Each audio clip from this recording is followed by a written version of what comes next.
In many ways, for the entire world, the face of the horror that Hamas inflicted on the civilians of Israel encapsulated in the story of one young woman called Shani Louk. And today we'll be telling you her story. I'm Barkha Dutt, you're with the Mojo Story. The macabre tragedy of Shani Louk, a 22-year-old German-Israeli tattoo artist, last seen dancing joyously at the Supernova music concert in South Israel before the Hamas struck, has come to represent all that the Hamas did to inflict terror and trauma on the civilians of Israel in their attack of the 7th of October. Shani was also abducted, and in a horrible viral video, the world saw as she was paraded partially naked as her hostage takers took her to Gaza. For a while, her mother hoped that she might be alive and in a critical condition in a hospital in Gaza, but that was not to be.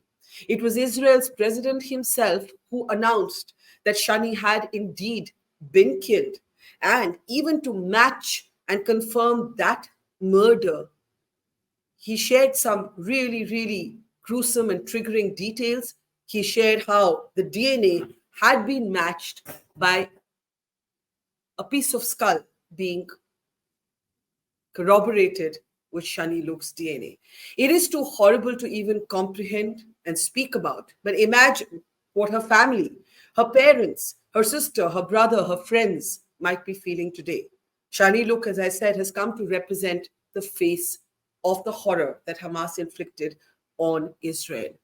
Joining us now is Shani's father, Nissim Louk. I want to welcome him to the program. I want to thank him especially for making time to talk to us here in India at a time of such loss and trauma. But like so many other families, he is brave and he is outspoken and he is compassionate and gentle even in his moment of loss. Thank you very much, Mr. Louk, for talking to us. I want to start by asking you how, to tell you how much Shani has been followed in India, how many people want to know what happened to her, how many people want to know more about her. In many ways, the whole world has followed what happened to her. As a father today, it must be unbearable. How are you coping? Thank you very much, and good afternoon for all of you. It is very difficult from one side to be a father of this beautiful girl that was murdered by this psychopath people.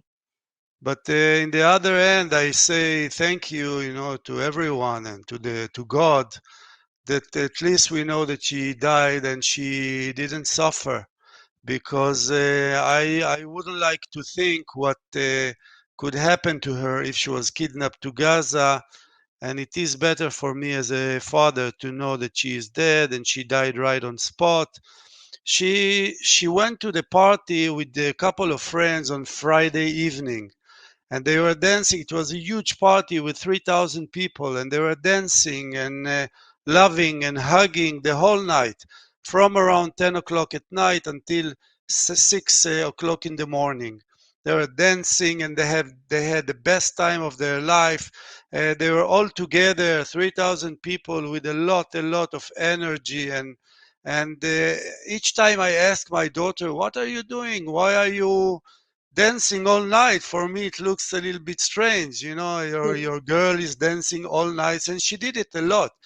And she told me, when when we are dancing, we are actually praying. So I told her, "What are you praying for?"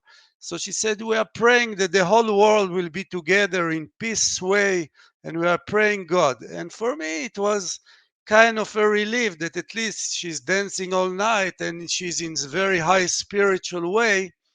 And yes, she was dancing all night. And then in the morning, um, I didn't know that she was in a party actually. In the morning, I called Shani. I thought that she is in Tel Aviv. I called Shani to tell her, Shani, there are some bombs, there are some rockets in the sky. Go to a shelter room because it is dangerous. And I called her at 6:45 in the morning on Saturday the 7th. And she answered and she said, "Oh, I'm at the party in the south and there is some hassle in the sky and there are rockets." and we are going away. We are heading towards Tel Aviv. She was there with the like 6 friends, and Mhm. she went into her car with her boyfriend that is still kidnapped in Gaza by the name of Orion, and she started driving towards Tel Aviv. And after a couple of minutes, the Hamas people, the psychopath Muslim people, stopped her and shot her in the head. And actually, this piece of bone that they found on the ground gave me a little bit relief. So I know that she's not in Gaza, and she's not, because these crazy psychopath people. I don't know. I don't want to think even what they do as a father to a nice, beautiful girl, 22 years old. Uh, Yeah. In many yeah, ways, as her father, what you're saying is that you are almost, and this is such a strange thing to say, but you're almost more relieved that yes. she was killed than to imagine her being hostage and alive today. Yes, I am relieved that to know that she died right on spot, and they took the bones and the body and not the soul, which is the most important in Judaism. Though your daughter stood for peace, she would not have wanted war. She would not have wanted to condemn any one faith. She obviously stood for love. And today, how do you think she would like to be remembered as a war rages on? She was very, very happy girl. She was dancing all the time. Since she was a baby, she used to go and pick up some flowers and put it in her pocket since she was like 2 years old. And it was amazing. She loved people.